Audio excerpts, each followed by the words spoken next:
오늘은 4월 14일, 현재 시각은 4시 7분.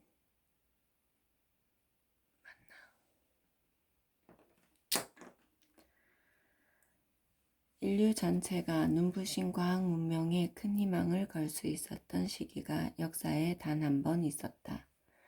그것은 지금으로부터 2000년 전의 일이었다.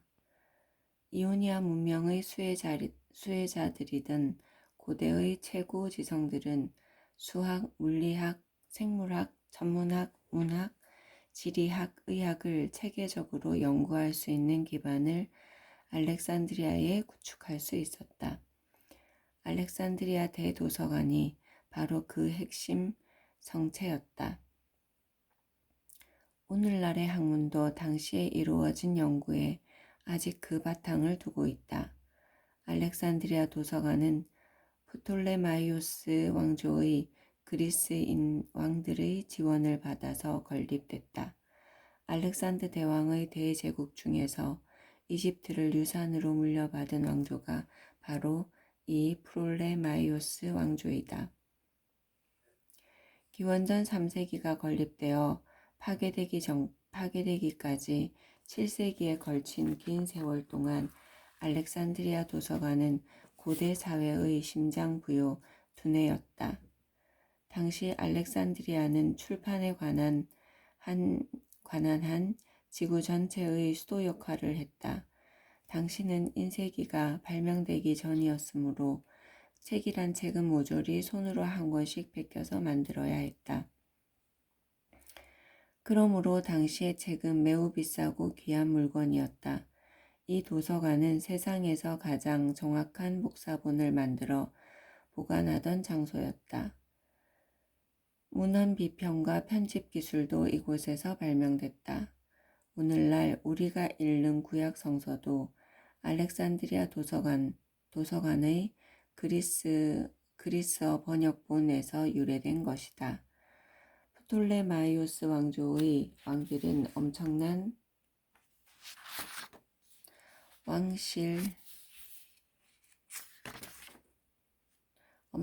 왕실 재산의 상당부를 할애하여 그리스 책은 물론 아프리카, 페르시아, 인도, 이스라엘 몇 세계 곳곳의 작품들을 사모았다. 프톨레마이오스 3세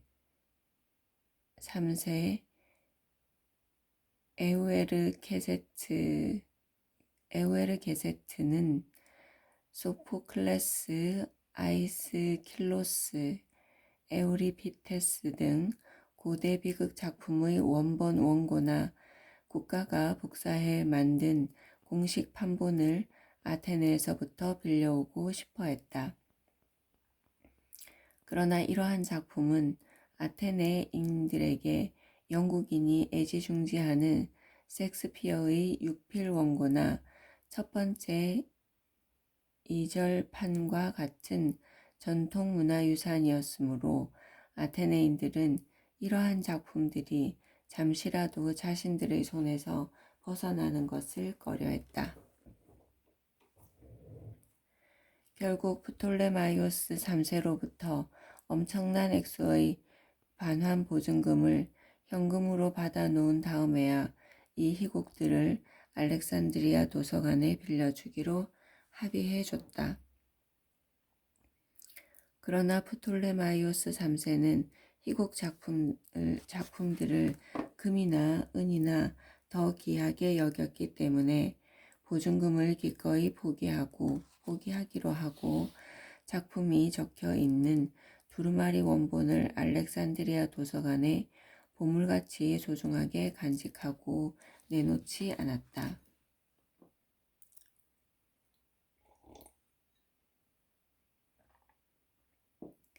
아테네인들은 화가 무척 났지만 프톨레마이오스 3세가 겸연쩍은 듯이 내민 복사본으로 만족하는 수밖에 없었다.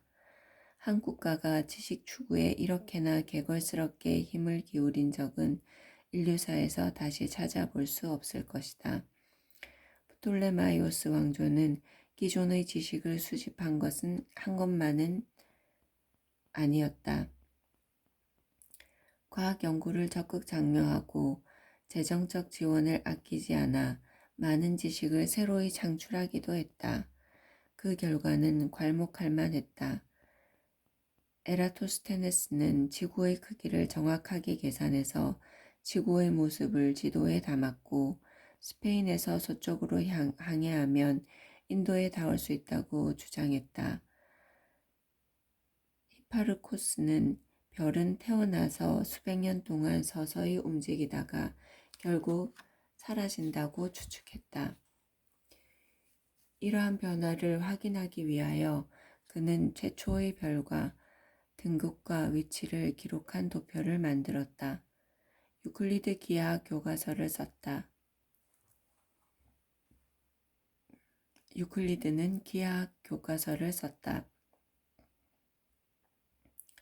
유클리드의 기하학은 그 후 23세기 동안이나 사람들에게 읽히면서 케플러, 뉴턴, 아인슈타인 등과 같은 위대한 과학자들이 과학에 흥미를 갖게 하는데 큰 기여를 했다. 또 갈레노스는 치료와 해부에 관한 책을 썼는데 그 책의 내용이 의학 분야를 르네상스까지 지배했다. 그 외에도 수많은 연구들이 있었다. 알렉산드리아는 서구 역사에서 가장 위대한 도시였다. 많은 지성들이 세계 곳곳에서부터 이곳으로 몰려와서 같이 생활하고 서로 배우면서 교유했다. 알렉산드리아 거리는 하루도 빠짐없이 상인, 학자, 여행객들로 넘쳐났다. 그리스, 이집트, 아라비아, 시리아, 히브리, 페르시아, 누비아, 베키니아, 이탈리아, 갈리아 등 지에서 온 사람들이 이곳에 모여 각 지방의 상품과 사상을 교환했다. 세계 시민이라는 뜻을 가진 코스모폴리턴이라는 단어가 진정한 의미를 가지게 된 것도 바로 여기였을 것이다. 그렇다면 이제 우리는 이 표현을 우주 시민의 의미로 확장시켜야 하지 않을까? 현대 과학의 씨앗이 이미 알렉산드리아에서 뿌려졌음에 틀림이 없다. 그러나 무엇 때문에 그 씨앗이 깊게 뿌리를 내려 큰 나무로 일찍 성장할 수 없었을까? 왜 서구 문화는 그 후 1000년이나 지속된 암흑시대라는 혼수 상태에 빠져들게 됐을까? 암흑시대는 콜럼버스, 코페르니쿠스 그리고 그들의 동시대인들에 의해서 결국 최후를 맞는다.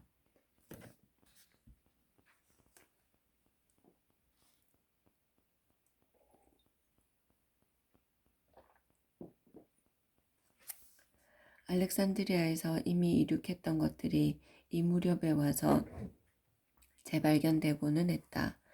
앞에서 던진 질문에 나는 간단히 답을 할 수 없다. 그렇지만 한 가지 확실히 짚고 넘어갈 점이 있다. 알렉산드리아 도서관이 융성하던 시기를 통하여 과학자들이 정치적, 경제적, 종교적 주장이나 종교적 주장이나 가정에 도전했다는 기록이 단 한 건도 없다는 사실이다. 그들은 별의 연구 불변성은 의심했지만 노예 제도의 정당성에 대해서 단 한 번도 질문을 던지지 않았다. 그러므로 과학적 발견과 과학적 지식은 일부 기득권 측만의 소유물로 남아 있었다. 그 위대한 도서관 안에서 벌어지던 새로운 발견들이 일반 대중에게는 전혀 알려지지 않았다. 새로운 발견은 일반 대중에게 널리 알려지지 않았고 아무도 발견의 내용과 의미를 대중에게 설명해 주지 않았다. 그러므로 연구 결과가 대중에게는 아무런 이득이 되지 못했다. 기계와 증기공학의 발견들은 오로지 무기의 성능을 향상시키는 데 이용되거나 아니면 왕의 흥미를 자극하고 미신을 부추기는 데에 쓰였을 뿐이다. 과학자들은 기계가 언젠가는 사람을 노예의 상태에서 해방시킬 수 있다는 사실을 알아차리지 못했다. 고대에 이루어진 위대한 업적들의 거의 대부분이 실제로 응용되지 못하고 잊혀졌다. 이렇게 됨으로써 과학은 대중의 상상력을 사로잡지 못했다. 지적 발전의 정체, 비관주의의 확산, 신비주의의 비참한 굴복 등에 기량할 수 있었던 그 어떤 기제도 없었던 것이다. 결국 폭도들이 알렉산드리아 도서관에 불을 지르고 소장품과 장서를 약탈해 갔지만 그것을 막을 수 있는 사람은 아무도 없었다. 알렉산드리아 도서관이 붕괴할 시기까지 알렉산드리아에서 활동하던 여성학자가 한 명 있었는데 그녀가 바로 나중에 신플라톤 학파의 비조로 불리는 철학자 히파티아였다. 그녀는 철학자인 동시에 수학자, 천문학자, 물리학자였다. 어느 시대이던 평생에 걸쳐 이렇게 다양한 분야의 큰 업적을 낼 수 있는 학자라면 그는 보통의 범주를 크게 벗어나는 위대한 인물임에 틀림없었다. 히파티아야말로 이러한 범주에 드는 인물로서 370년에 알렉산드리아에서 태어났다. 당시는 여자가 하나의 소유물로 간주되던 시기였다. 그런 시기에 여자가 할 수 있는 일이라고는 아무것도 없었을 것이다.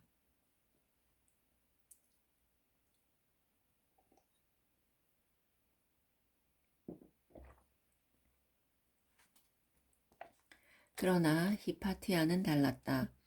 남성 지배 사회에서 그녀는 남을 전혀 의식하지 않고 거침없이 활동했다.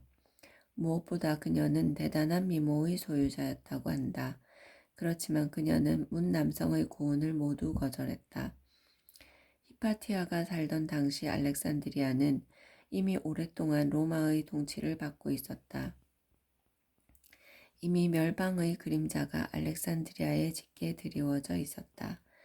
노예 제도가 고대 문명의 생기를 완전히 죽여놓은 상태였으며 세력을 확장하고 있던 기독교가 이교도들의 영향과 문화를 뿌리채 뽑아내려고 하던 중이었다. 히파티아는 막강한 이 세력의 진앙에서 완강하게 버티고 서 있었다. 당연히 알렉산드리아의 대주교인 키릴루스가 그녀를 혐오할 만했다. 그녀가 로마 총독과 가까운 사이라는 사실이 혐오의 첫 번째 이유였다. 두 번째 이유는 히파티아가 바로 이교도 과학과 학문의 상징적인 인물이었다는 것이다. 초기 기독교에서는 과학과 학문을 이교도의 사상이라고 폄하했으니 키룰루스의 혐오감에는 충분한 이유가 있었던 셈이다. 그러나 히파티아는 자신에게 밀어닥치는 개인적 위험을 무릅쓰고 계속해서 자기 주장을 가르치고 글로 발표했다. 그녀는 자신의 일터로 가다가 키릴루스 교구 소속의 광신 폭도들이 놓은 덫에 걸려들고 말았다. 이때가 415년이었다. 폭도들은 그녀를 마차에서 끌어내려 옷을 벗기고 전복 껍데기로 만든 무기로 그녀의 살을 뼈에서 발라낸 다음 남은 시신과 그녀의 저수를 모조리 불태워 버렸다. 이렇게 해서 그녀의 이름은 역사의 기록에서 사라져 오랫동안 잊혀졌지만 키릴루스는 나중에 성인의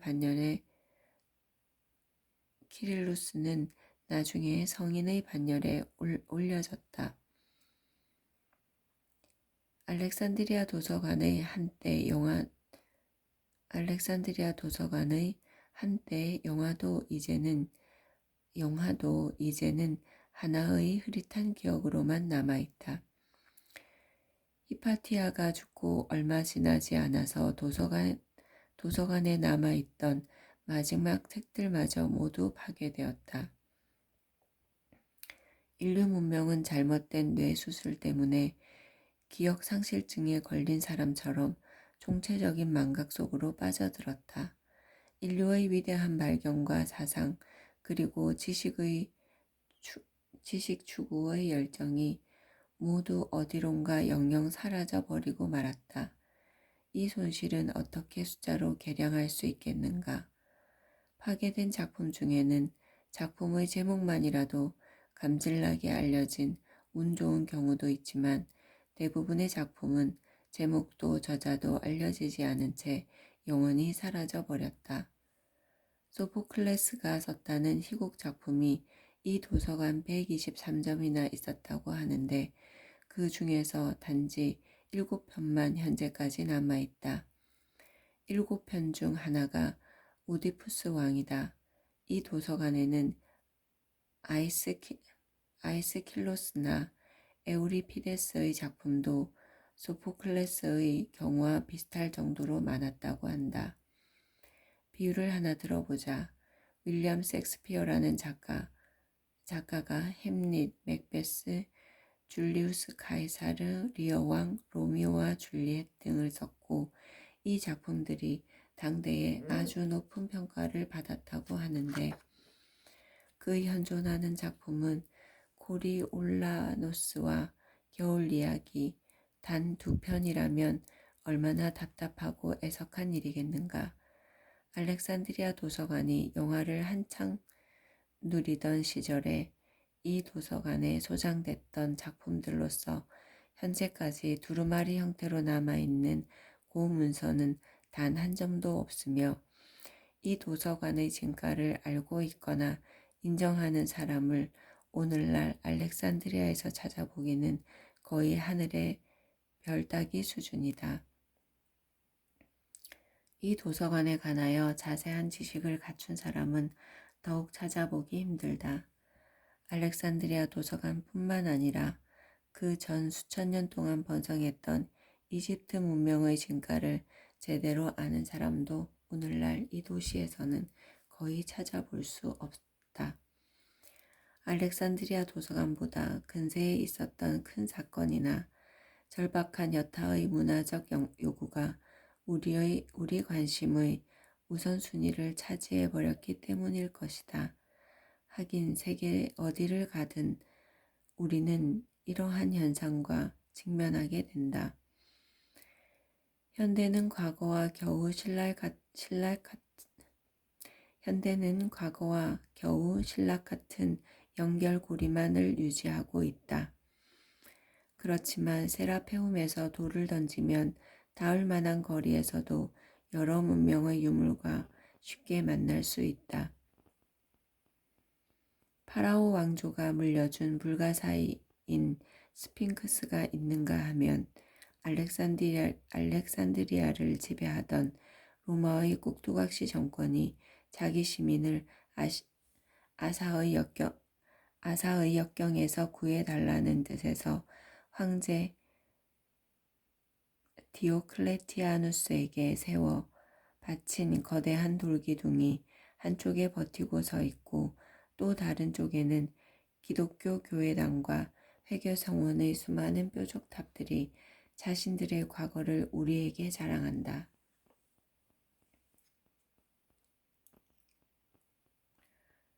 그리고 물론 아파트, 자동차, 전차, 도시 빈민가, 극초단파, 무선 중계탑 등 현대 문명의 다양한 상징물을 여기저기에서 쉽게 만들 수 있다. 수백만 가닥의 실이 얽히고 설킨 채로 과거에서 현재로 전해와서 굵은 동아줄과 전선을 엮어 놓았다고나 할까? 우리가 현대에 와서 성취했다고 생각하는 모든 것들을 사실 따지고 보면 우리보다 먼저 살았던 4만여 세대에 걸친 우리 선배들이 이룩한 업적에 그 뿌리를 대고 있다.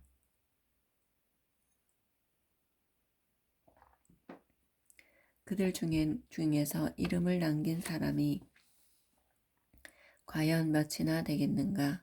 현대인들은 과거 세대들에 대한 고마움을 완전히 잊은 채 살고 걷고 있다.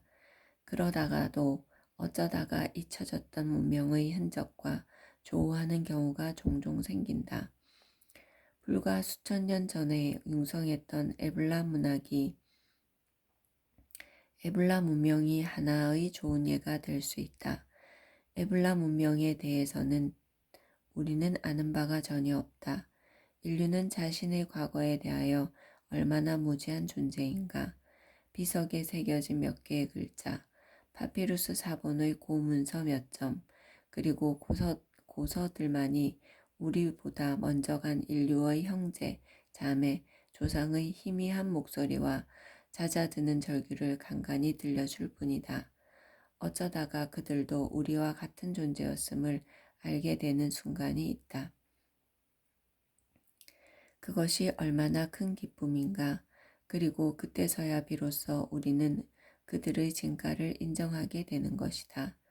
인류 문명사에서 이름이 잊혀지지 않았던 극히 소수의 몇 명만을 이 책에서 집중적으로 다뤘다.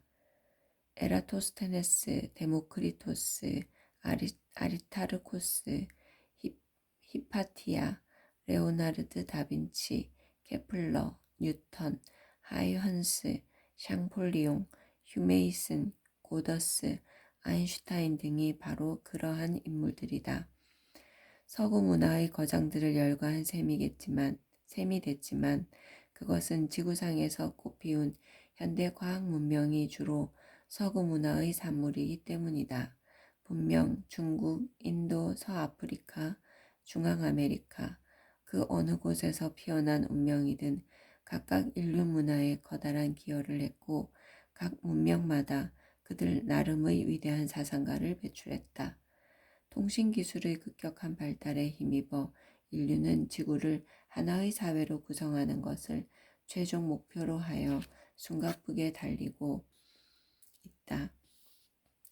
다양한 문화들의 차이를 해치지 않고 모두를 아우르는 단일한 지구사회를 구성할 수 있다면 그것이야말로 지구인이 이룩한 인류사회의 가장 위대한 업적이라고 기록될 것이다. 알렉산드리아 도서관 자리 근처에는 머리 잘린 스핑크스가 하나 있는데 이것은 이집트 제18왕조의 파라오 호렘헤브 때 조각된 것이라고 한다. 그러니까 알렉산드 대왕보다 천여 년이 앞선 시기이다. 그런데 이 머리 잘린 사자에서는 극초단파 통신 중계탑 하나가 보인다. 무엇이 스핑크스와 중계탑을 연결해 주는가? 그것은 인류의 역사라는 한 가닥의 가는 실이다. 대폭발 이후 150억 년의 우주 역사에서 그것은 찰나일 뿐이다. 대폭발 순간 이후 우주가 겪어온 변화의 흔적은 시간의 여울 속에 흩어져서 사실상 모조리 사라져버렸다. 우주 진화의 기록은 알렉산드리아 도서관에 보관했던 파피루스 두루마리들보다 훨씬 더 철저하게 망실된 것이다.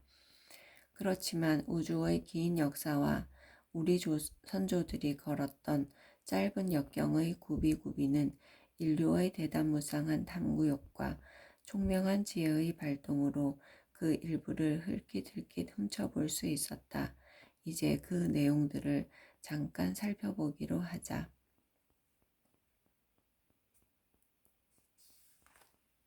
내용이 이어지는 것 같아서 여기 뒤에서부터 읽겠습니다.